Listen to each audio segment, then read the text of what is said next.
আসসালামু আলাইকুম প্রিয় শিক্ষার্থীবৃন্দ। আজকে নতুন একটি টপিকস নিয়ে আপনাদের সামনে হাজির হয়েছি।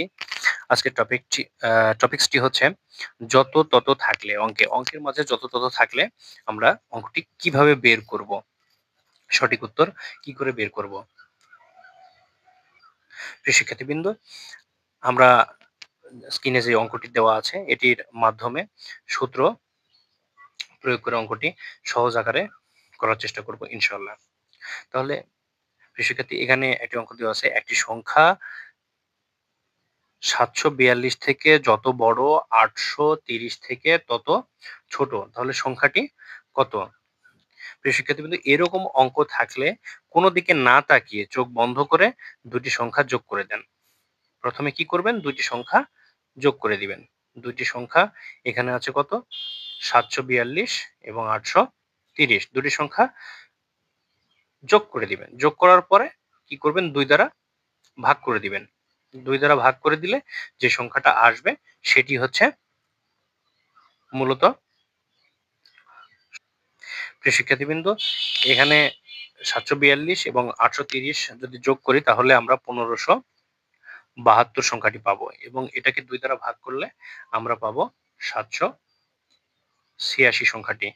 এই ৮৬ সংখ্যাটি হচ্ছে ৭৮৬ সংখ্যাটি হচ্ছে উত্তর। তাহলে যত তত যদি কোনো সংখ্যায় কোনো অঙ্কে থাকে, যেমন এরকম থাকে, একটি সংখ্যা ৭৪২ থেকে যত বড়, ৮৩০ থেকে তত ছোট, তাহলে সংখ্যাটি কত? তাহলে সংখ্যাটি হবে দুটি সংখ্যার যোগফল ভাগ ২।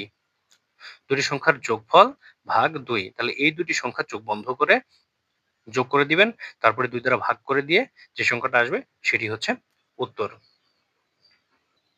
প্রিয় শিক্ষার্থীবৃন্দ, অনুরূপভাবে আরো একটি অঙ্ক এখানে দেওয়া আছে। একটি সংখ্যা ৬৫০ থেকে যত বড়, ৮২০ থেকে তত ছোট, তাহলে সংখ্যাটি কত? এটি 22তম বিসিএস এর একটি গুরুত্বপূর্ণ কোশ্চেন ছিল।